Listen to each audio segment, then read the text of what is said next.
კაცთა გუნდების შემყურე მუდამლუდი მწყურია გოგონებმა გაიმარჯვეს და რა ყოფილა გურია გაუმარჯოს ლანჩხუთის გოგონათა გუნდს გაუმარჯოს აბატონო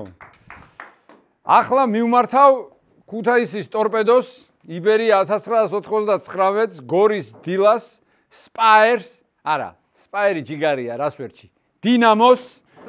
ბიჭებო ხო გაგიგიათ ლეკვილომის ასტორია ძუ იყოს თუნდა ხვადიაო ხო და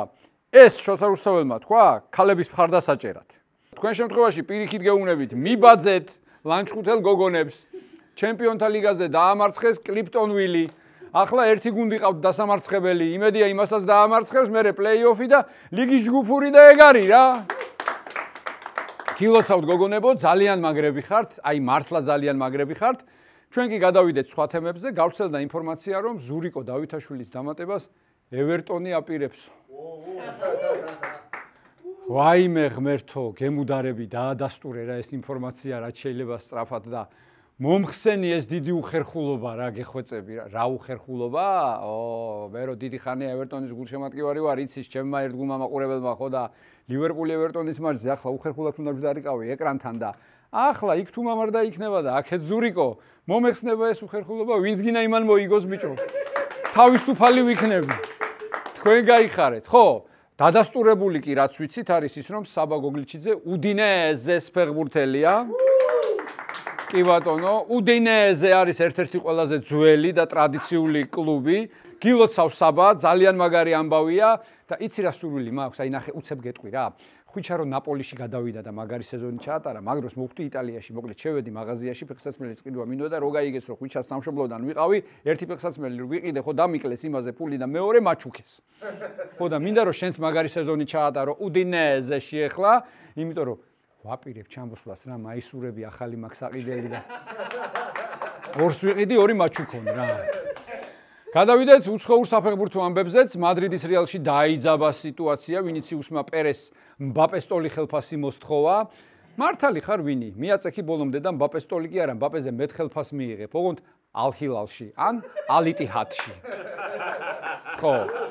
კრისტიანო რონალდუს რამდენიმე სახალისო ვიდეო გავრცელდა ვნახოთ პირველი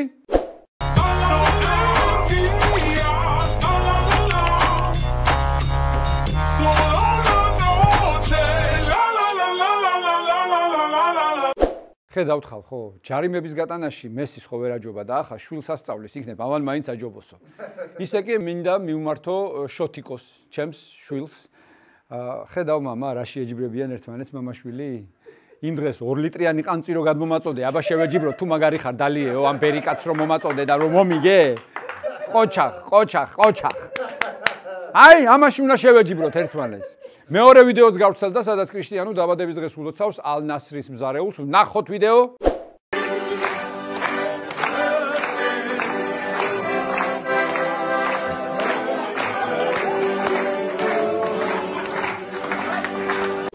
აი როგორ ეტყობა კაცო 2 წელია რონალდუსთან მუშაობს ტირის ბიჭო და ბოლოს ძალიან არ მინდოდა ამ თემაზე რამე მეთქვა, მაგრამ სხვა გზა არ დამიტოვა საქართველოში დაბადებულმა არმან ცარუკიანმა. ილიაზე თქვა ბიჭო ამჯერად, რომ ილიაო, თოფურია ილიაზე. ილიაო ჩინური კონორ მაკგრეგორიაო. მომისმინე არმან. ერთიც იქნება გაიჩალიჩებ შენ ილიასთან შეხვედრას ოქტაგონზე და ისე დაგბეგვავს, რომ გახდები სუჯუკი და ბასტურმა. ხო რა, ერთ მხარეს შავი იქნები, მეორე მხარეს წითელი. ბიჭო, ისე კაიკია სუჯუკია, კაი სომხური სუჯუკი და ბასტურმა, კაი სომხურ კონიაკთან ერთად. რა მიყვარს ბიჭო, თქვენ კი გამოიწერეთ ჩვენი პანამის არხი და იქ ნახავთ გელაია კორდაძე რომ მეუნება. ოთარ, აზი არ აღარ შენ, რა ის სომხური კონიაკი აგე რა, არახში ჩაასხი, კაკლის მურაბა, კონიაკი გამოდის.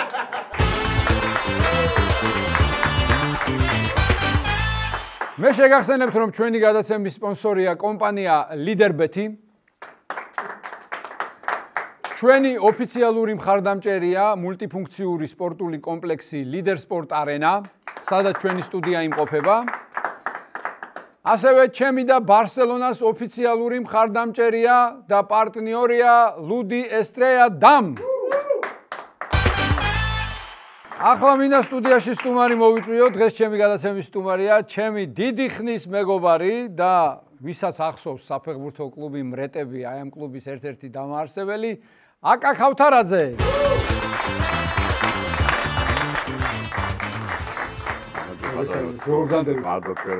მადლობა, დავბრძანდით, ბატონო აკა. დავბრძანდით. მადლობა რომ მოხვედი. მე კი ვიცი, მაგრამ მოდი მაყურებელს უთხრათ რა, მაინც რა. ანუ აი ეს მრეტები რა არის? სიტყვა მრეტები თუ საერთოდ რა არის? სიტყვა მრეტები და საერთოდ რა არის? სიტყვა მრეტი არის თავბრუს დამხვევი. ხო. თქვა თავბრუს ესე მოიგონა ბატონმა ვაჟამ დაარქვა სახელით თავის ასე თქვა და მის მერე დაიწყეთ მრეტებმა თავბრუს დახვევა ყველა. იმ პერიოდში მართლა ესე მოგვიწია. ცოტა ჩვენ დაგვახვიეს თავბრუ მაშინ, მაგრამ ყოველ შემთხვევაში გადავჭით ასე ვთქვათ, მაგრამ მე. ისე დროს ძნელი იყო საფეხბურთო კლუბის დაარსება? საფეხბურთო კლუბის დაარსება იმდენად ძნელი არ იყო, რამდენადაც საის პროფესიული კლუბის დაარსებაზე იყო საუბარი. კომუნისტების დრო იყო, 88 წელი იყო და პრაქტიკულად მაშინ პროფესია ფეხბურთელი როგორც ესეთი, ნუ კომუნისტების როგორც იყო გვახსოვს, ეხლა გაფორმებული ყავდა ზოგი ზოგი და იქ მუშაობდნენ ვითომ და ხელფას იღებდნენ და შრომის წიგნაში ჩაწერა იმისი რომ პროფესია ფეხბურთელი ხარ და ხელფას იღებ იქ ცოტა არასერიოზული იყო იმ თავრობისთვის მაშინ და გატარება რომ დაიწყო საბუთების ასე ვთქვათ მაშინ ბატონო ვაჟაჩხაიძე ვინც იყო ამის სულის შემდგმელი და ვინც დააფუძნა ეს მრეტების კლუბი მე დამფუძნებელი მთელი არ ვიყავი მე ვიყავი ჯერ ფეხბურთელი მე მენეჯერი და მე თანაპრეზიდენტი ასე ვთქვათ კლუბის რა ეს გავიარე ეტაპები მაშინ რომ დაიწყო ეს ასე ვთქვათ ამ ჩამოყალიბება აღმასკომი იყო მაშინ და დარბოდა ვაჟა ამ საბუთებით და ნუ ვერავინ კაცები პრაქტიკულად ვერავინ ვერ მოვიდნენ აზზე რა ხდებოდა და რა უნდა გაკეთებულიყო და ერთ-ერთი განყოფილების ეს იყო ქალბატონის მე სახელი არ მახსოვს მაგრამ აი ეს ქალი მოვიდა აზზე რა შეიძლებოდა ყოფილიყო იმის ხელის მოწერა იყო საჭირო ბოლოს ასე ვთქვათ რა რომ გატარებულიყო როგორც პროფესიული კლუბი მრეტები და როგორც კოოპერატივი ასე ვთქვათ რა ანუ საფეხბურთო კლუბი იყო კოოპერატივი ხო და ნიკუშა დოლიძე იყო ასეთ პირველი ფეხბურთელი რომელსაც მანქანა მიცა კლუბმა ასე ვთქვათ რა 0-8 აჩუქეს მაშინ და მაშინდელი 0-8 შრომის წიგნებში ჩაიწერა სხვაგან არ უნდა გემუშავა პრაქტიკულად და იქ უნდა გადასულიყავი და გემუშავა ვაჟას ეგეთი პრინციპი ქონა რა დაიწყო შემოკრება გუნდის. მაშინ ჯერ საბჭოთა კავშირი იყო ისევ და მინი ფეხბურთის კლუბით დავიწყეთ ასე დაიწყო ვაჟამ. დაფუძნა ეს კლუბი, როგორც იქნა გატარდა და დაფუძნა და დავიწყეთ მომზადება ტურნირისთვის. რომელიც საჭირო იყო, იმიტომ რომ გამოჩენილიყავით ასე თქვა სადღაც და რაღაცა შეყავათები ასე თქვა მიგვიღო, იმიტომ რომ თავი დაენებებინათ ჩვენთვის. და მოხდა ისე რომ პირველი ტურნირი რომელიც ჩატარდა სპორტის სასახლეში კომერციული ტურნირი იყო ასე ვთქვათ უმაღლესი ლიგის გუნდები იყო ჩამოსული ლენინგრადის ზენიტი მეტალურგი მესამე ვინ იყო აღარც მახსოვს მოკლედ პირველი ტურნირის მომზადება რომ დაიწყო შემოვიდა ტურნირამდე ობეხე ჩვენთან მაშინ რა ქვიან სამსახურში მაშინ გვერდზე ვიჯექით აქ ძველი მაშინ არენას ეხლა რო არენა არის აქ იმაში ოლიმპიური სასახლეში იყო და იქ ქონდა ოფისი შემოვიდნენ მაშინ და შემოწმებაზე რომ თავის ბუღალტრული ასე თქვა ყველაფერი იქიდან იყო ზევიდან რომ დავალება რომ უნდა აუცილებლად კლუბი შეებოწმებინათ რა ხდებოდა რა პროფესიული კლუბი და რა ფეხბურთი და ბუღალტრულად რომ დაიწყო დიზლავი დაუდო ვაჟამ ობეხეს უფროსი ვინც იყო ეს მაშინ ძალიან კაი კაცი იყო სხვათა შორის როგორც ვაჟამ იყვებოდა მე და დიზლავი დაუდო რომ თუ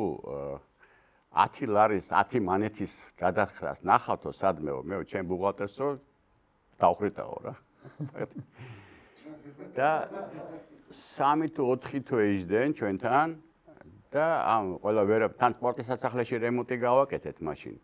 სპონსორები ვიშოვნეთ, ეხლა სულ ყველა მივიღეთ ამაში მონაწილეობა სპონსორების მოძებნაში, მაშინ ახლობლობა ძალიან კარგად ჭირდა საქართველოში განსაკუთრებულად და ბევრი ადამიანი ვნახეთ ისეთი, რომელმაც ფული ჩაგვირიცხა. 10000 მანეთი მაშინ თითქოს არაფერი არ იყო, თითქოს იმ პერიოდში ყველაფერი იყო ჩვენთვის. და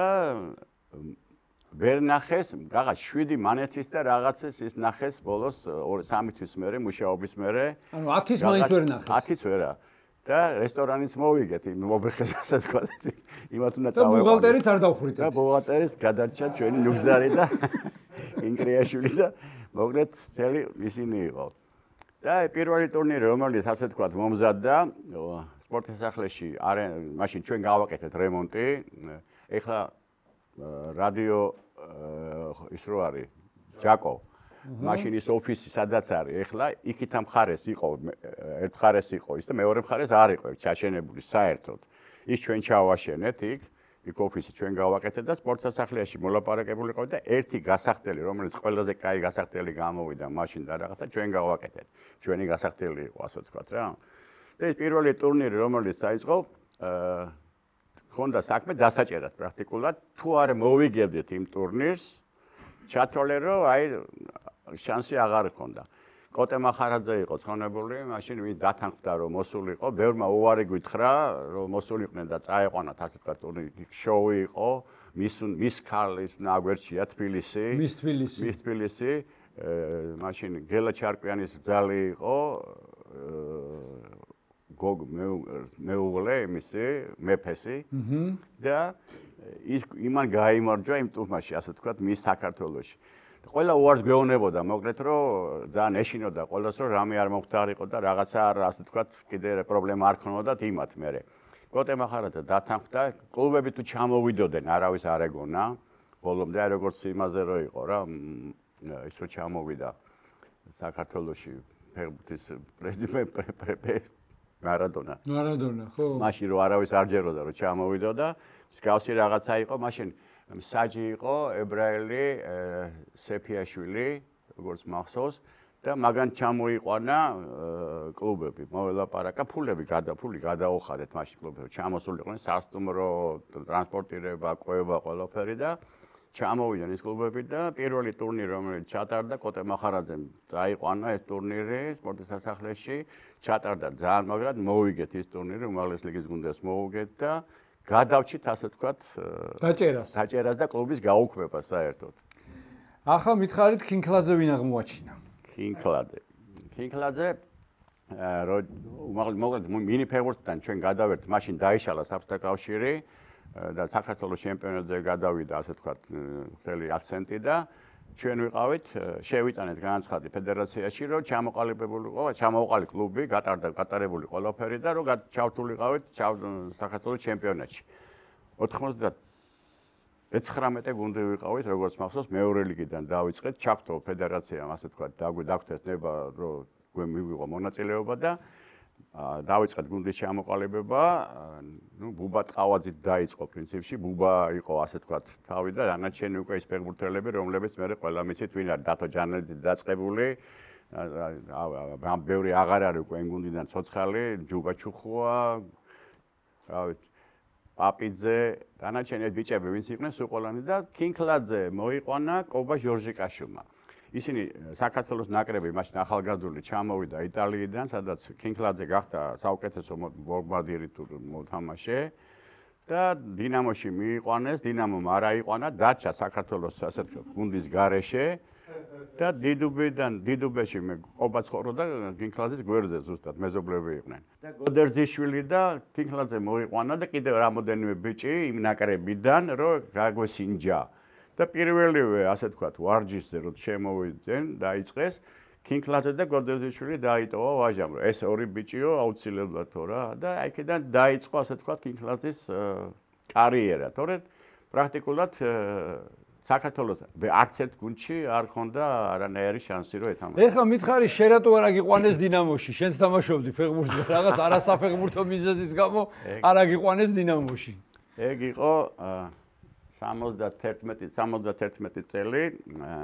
მაშინ გავხდით ჩემპიონები,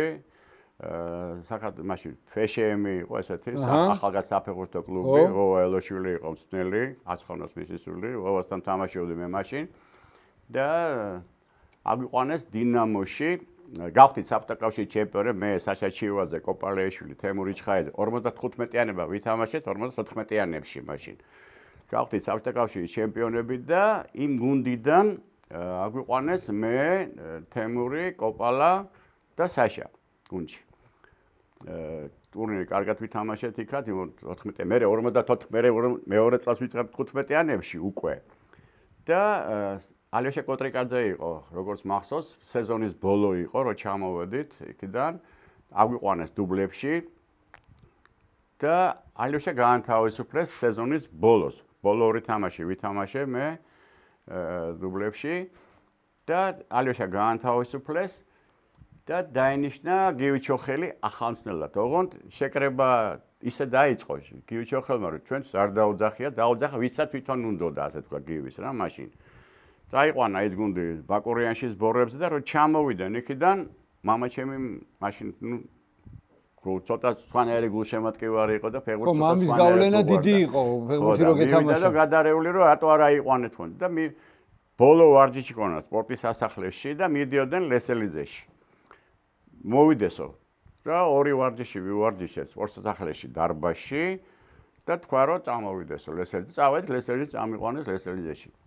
მე და ბესომ ჭედლიშვილი ვიყავით ერთ ოთახში, მაშინ დათო ყიფიანი და ახა ასათიანი და მუცას ხურცილავა და რა გუნდი იყო, ცოტა არ იყოს გვეშინოდა ახალგაზრდას მე საშა კოპალა, თემური ჩხაიძე, აი ვინც ვიყავით, ეხლა ეს როგორც მახსოვს მე, იმ გუნდიდან 54-იანებიდან ვინც ასე თქვა დავჭით იქ. და თელის ბორები გავიარე, შეკრება ლესელიძეში, შეკრება თელიანად ვითამაშე, ყველა თამაში ამხანაგურე მოსკოვის დინამოსთან ლოკომოტივთან, კი დინამო კიევთან, დუბლებმა ასე ვთქვათ. დღეში ქონა სამჯერადი ვარჯიშები, მაშინ ვიყავი ოღონდ შეყვარებული ასე ვთქვათ რა. ასე ვთქვათ რა, დღესაც ჩემი მეუღლეა. ეს იყო 55 წლის წინ დაახლოებით და ყოველ საღამოს მაშინ ტელეფონი იდგა ხოლში ლესელიძეში. და შეკვეთილი მქონა ფოსტაში ტალონები მქონა აღებული, რომ ტალონით მე საუბრა ხოლმე თბილისთან და რომ შემოდიოდი ხოლმე რუსის ქალი და იქ ლესელიძეში და გავთარაზე ტელეფონო დამეძახებდა ხოლმე და მივიდოდი ტელეფონზე სტრუსიკით მაინ რაღაც ლაპარაკობდი. ჩოხელი შემოვიდა ნორა ქუთაისის ტორპედო იყო კიდე ჩვენთან ერთად შეკრებაზე და ნორაკიძე იყო მაშინ სნელი და этот парень опять по телефону разговаривает. Поставьте ему номер телефона. ხო და ვითამაშე ყველაფერი ჩამოვედით იქიდან 2 თვის მერე შეკრებიდან დავბრუნდით თბილისში იწყებოდა ჩემპიონატი საქართველოს დუბლებში აგვიყვანეს და ბოლოდ ღამეს როცა ვიყავი შეკრებაზე უკვე დინამოს ბაზაზე დიღომში მოიყვანეს მეორე დღეს ხონა თამაში სპარტაკთან მოსკოვის სპარტაკთან და რუსთავში ვითამაშეთ ეს თამაში პატარა ბიჭები მოიყვანეს დინამოდან გასასინჯად მეორე დღეს არ დამაყენა ასე თქვათ მაშინ შემადგენლობაში და რომ მეორე დღეს რომ მესამე დღეს ერთი დღე დასვენება იყო მე დინამოს თამაშის მე ერთი დღე დასვენება იყო ძირითადად თამაშობდა და რომ მოვედი კახასათიანი შემხვდა მაშინ შეკრებ ლიღომში რომ შევედი ბაზაზე და აკაო ესე სიტუაცია არისო გივი თქვა რომ აღარ მოვიდესო ვარჯიშზეო გადავიყიდე ჩემი ჩანთა და წამოვედი და გაგიჟდა მამა ჩემი გადაერია მივადა რამე ხوار დააშავე მეთქვა რადგან დამეშავებინა ვარჯიშობ სამჯერად ვარჯიშები და არაფერი და თქვა რომ რუსულად ლაპარაკობდა მაშინ გივი სულ ყოველთვის რუსკაია язычный ვარიანტი და он ко мне не подходит თქვა он влюблён ხოდა წამოდი მაშინ ანუ შეყვარებული ფეხბურთელი არ უნდა ფეხბურთელი ხო მაგას არაცლებაო ფეხბურთისთვისო რა ხოდა მაშინ ჩაბარებული მქონა უკვე პოლიტექნიკურ ინსტიტუტში ანუ ქალბატონი ნანას ბრალია რო თქვენ ხოდა კორტინიო გადავიხადა მე რომ შემოვიდნენ მაშინ მოსაშუზე იყო დარბაზი მამა ჩემის მაკაცები ვის ანაცვალე ფეხბურთიო რა და შემოვიდე ღირდა აი დრანტერ სიყვარულმა ასე თქვათ არა მამის ამბავი მაგარია ორი ისტორია მინდა რომ გაიხსენო ერთი მსაჯს რო წერილი მიწერა ხო. ხო და მე რუსებს რო აგინებდა ხოლმე. ასე გებია. ხო. საჭ მიწერა წერილი, ну, საჭ მაშინ იმდენად რუსული ასე თქვათ ის იყო ყოველთვის რომ ჩვენ ქართულ გუნდებს რაც არ უნდა გვეთამაშა ხოლმე 5 თუ 6 გუნდი იყო რუსეთის და იმათთან რუსული საჭი ცოტა ძნელი იყო ხოლმე და ну გურამი აგინებდა ხოლმე ძალიან ხმამაღლად ოღონდ იწყებოდა კომუნისტებო თქვენი ასე და თქვენი სისხლი და რა მოკლედ ძალიან თუდად იგინებოდა ხოლმე და რამოდენიმე პოლიციაში დაიბარეს და ოთხესო ნუ თქვენო ეხავ კიდე თუ შეიგინებ დღესო ჩამოდიანო მოსკოვიდანო მთელი პოლიტბიურო და სტადიონზე რო შეიგინო გურამ დაგიჭერთო მამაჩემი და თამაში ლაკაძე მივიდნენ პოლიციაში ოპერის უკარო პოლიცია იყო იქ დაიბარეს მაშინ მაშინ მილიციაში მილიციაში და დღესო თუ შეიგინები გურამო დაგიჭერთო რა და ნუ არ გამოგივაო და მამაჩემი რო შეიგინებოდა ტრიბუნა მაშინ იგინებოდა დაიწყო თამაში თავთარა წამოხდა რაღაცამ საჯმანა და აქედან 5 კაცი ადგა აქედან 5 და ნუ დაждდა არ შეიგინა ტრიბუნად ჩუმოთ არის ნუ თელი ტაიმი მიდის ისე რომ რაღაცამ საჯის სისულელს აკეთეს გურამი არ იგინება და ბოლოს ადგა როგორც იქნა თავდება თამაში და რაღაც სისულელე გააკეთა კიდემ საჯმა კიდე რაღაც არ მოგცა მოგდა და სუძია я вас люблю უთხრა დაждდა ტრიბუნად აღარ შეიგინა და გურამ თავი დაგვანებეოდა მე გავგზავნა იმ საჭ ტელეგრამა, მაშინ ტელეგრამა იბეჭდებოდა ხოლმე ასოებით, ისე პატარა რუსული ასოებით. Поздравляем с днем рождения. Мы часто вспоминаем вашу мать, грузинские болельщики. Часто вспоминаем вашу мать. грузинские болельщики. შეიძლება ვიხსენებ თქვენ დედასაც ქართული გულშემატკივრებიო. მადლობთ თქვენთან და და ერთი თამაში ტელევიზორი ქონდა, პატარა მაშინ რეკორდები იყო და ცხოვრობდით პეკინის ქუჩაზე 29-ში რომ გადმოვედით თათმინდიდან და სტადიონი ქონდა ზუსტად ფანჯრების ქვეშ. დინამო რო წააგებდა ხოლმე გურამი 3 დღე არ გველაპარაკებოდა. და დაყვებოდა დინამოს სულ ყველგან, ოღონდ თვითფრენავს ჩაჯდომა, მაგრამ ეშინოდა და ნუ ძალიან ერიდებოდა ხოლმე და 2 დღით ადრე მიდიოდა ხოლმე მატარებლით შებულებას იღებდა ან მივლინებას გამოწვევ მიდიოდა ხოლმე მოსკოვის სადღაც როსტოვის სადღაც და ერთ-ერთი მასე ვეღარ წავიდა რა ვერ მოასწრო და ტელევიზორში უყურეთ სახში და წავაგეთ თუ რაღაცა და ის ტელევიზორს მოკიდა ხელ და პინტაპის სტადიონზე გადავდო მესამე სართულიდან ტელევიზორი დაიმტა გადაჭა ჩვენ გადავჭით 3 დღე არ გველაპარაკებოდა და თვითფრენავში ფრენას რო ვერტან და ერთხელ მოუწია და მურთას ხურცილავა ეს და გვერდზე და მამაც ეშინოდა მაგრამ არა ესე იზა და ხმას არ იღებდა რომ გუნდს არ გადავდო ეხლა ჩემი ნერვიულობაო და მურთაზე ეკითხება მურთას რატო რა გურამო რატო ქვია ამ თვითფრენავს ან 24-იო რა ან 24 იყო მამაჩემ უყურა და მურთას ან ჩავფრენდები და ან არა დამანები თავი გეხოცები ან 24 აი ახლა უყურებ შენ ფეხბურთს ხო ვიცი და ამ საკლუბო ფეხბურთს რა ეშველება ჩვენსაც მითხარი ეკითხვა მე გადავიდე შემდეგ კითხვაზე ანუ გამოვტოვოთ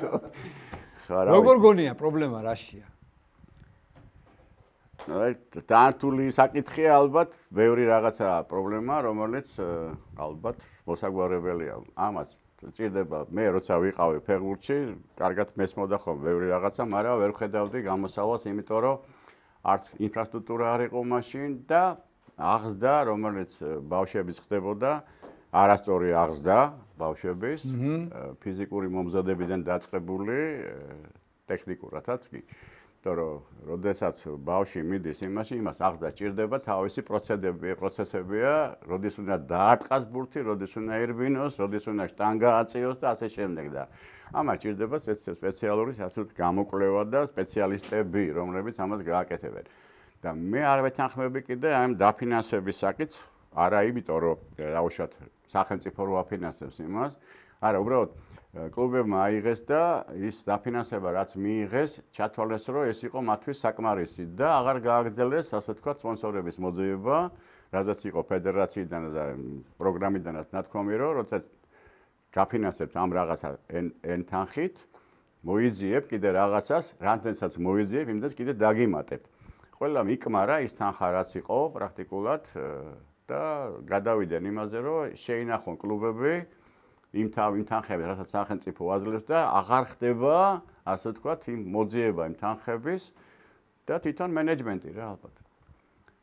არასწორი მენეჯმენტი ალბათ იმიტომ რომ რასაც უყურებთ ახლა კლუბების იმას პრაქტიკულად ყველას გადასულია იმაზე რომ ის თანხა რაც არის გამოყოფილი სახელმწიფოდან ის გონდეთ და ხელფასი მიცენ და არც აკადემიები არ არის პრაქტიკულად და ის ხმარდება ხელფასებს და არა განვითარებას კლუბის რა. Ну ალბათ ეხა ეს მოკლედაც შეიძლება თქვა. ხო, ვცლად აღარ ჩაუმავდეთ, იმიტომ რომ შეიძლება გული გაგვისკდეს. ეხა ნაკრებზე მითხარი ბოლოსკენ რო წავიყვანოთ ჩვენი საუბარი, ფიქრობდი რომ ასე ერთი ხელის მოსმით უცებ ასეთი მოხდებოდა ასეთი ნახტომი. არა, ხელის ერთი მოსმით არა, ჩვენ იმდენი ისეთი кайფები, ისეთმა თაობებმა გაიარა და ისეთი ვერ მიაღწიეს ვერაფერსო. ხო, მაგას ვგეუბნები. ეს უნდა სადღაც გამოჩენილიყო აუცილებლად, იმიტომ რომ არის ხოლმე რაღაც დათესვის, ასე თქვათ, მომენტი და როცა უნდა დათესო რაღაც და მე ეს უნდა მოიმკა. და ეხა მოხდა ესე რომ ის თაობები რომელსაც ვერ გააკეთეს ის საქმე რომელთაც უნდა საქართველოს ესახელებინა და ესა ამაზე კაი შეფერმებელები ყავდა თუ თლიანობაში ვიტყვით ეხა რა და არა ის მაგრამ ამათმა მე უკვე ალბათ მოინდომეს უკვე სხვანაირად და თან საზღვარგარეთმა სადაც წავიდნენ და ითამაშეს და ივარჯეს სწორი ასე თქვა განვითარება მოყვა მე იმათ რა და ნიჭი ბატონო ნიჭი კიდე ნიჭი რა თქვა უნდა მაგის გარეშე არაფერი არ არსებობს კარგი და ბოლოს კითხავ რა მაინც შენი აზრი ჩემთვის მნიშვნელოვანია მესი თუ რონალდო არა მე მესი რონალდო როგორც სპორტსმენი გასაგებია მაგრამ ნუ მე მესი სხვა რამეა კინკლაძეს თამაშები რომ მე კასეტა მაქვს ძველი შენახული კინკლაძეს აი სასწაულებს აკეთებდა ხოლმე და მე ვერ მოვდიოდი აზე მეთქი მესი ხო არ არის თქო რა ეგეთი ტექნიკური ფეხბურთელი რო არსებობს და ეგეთი ფეხბურთელი რო არსებობს ეხლა რაც არ უნდა ატლეტი იყოს ადამიანი კი ძალიან მაგარია რონალდო რაზეა საუბარი მაგრამ თუ სხვა რამე სხვა დონეა აი ამის მეტი შეკითხვა მე არა მაქვს აი ასე მაჟორულად მინდა დავასრულო საუბარი აკასთან დღეს ჩემი სტუმარი იყო აკა ქავთარაძე მადლობა ისე მე ვიყავი მიულერის ასე თქვა გულშემატკივარი უფრო მაშინ გერტ მიულერის გაიხარეთ